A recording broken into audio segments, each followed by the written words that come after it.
রাজ্যের মুখ্যমন্ত্রী মমতা বন্দ্যোপাধ্যায়ের নতুন প্রকল্প পাড়ায় পাড়ায় সমাধান। সমস্ত জেলার পাশাপাশি মুর্শিদাবাদী বহরমপুর পৌরসভার 10 নম্বর ওয়ার্ডে ক্যাম্প পরিদর্শন করতে এলেন বহরমপুর লোকসভা কেন্দ্রের সাংসদ ইউসুফ পাঠান ও বহরমপুর পৌরসভার পৌরপিতা নারুগোপাল মুখার্জি। পরিদর্শনের পাশাপাশি কথা বলেন ক্যাম্পে আসা সাধারণ মানুষজনের সঙ্গে।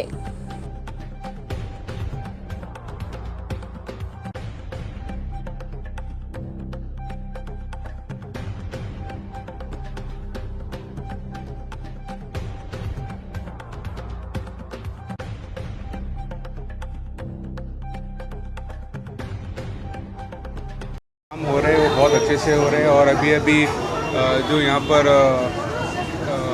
रेलवे के जो काम है, अंडर ब्रिज और ओवर ब्रिज, उसके भी काम अच्छे से चल रहे हैं। 17 से 18 जो अंडर ब्रिज और ओवर ब्रिज का काम है वो नेक्स्ट 3 महीने में कंप्लीट होगा। और जो बेलडंगा का जो ब्रिज का काम है वो टेक्निकल काम के लिए रुका हुआ है, वो भी मेरे ख्याल से नेक्स्ट 3 महीने या 4 महीने में उसका सॉल्यूशन आएगा। और उसके बाद 6 महीने में वो काम भी हो जाएगा।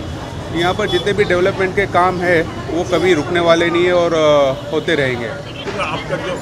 आपका जो वोटर है वो तो आपका साथ नहीं मिल रहा है, बहुत दिन के बाद आप आता है, ये एक प्रॉब्लम हो रहा है।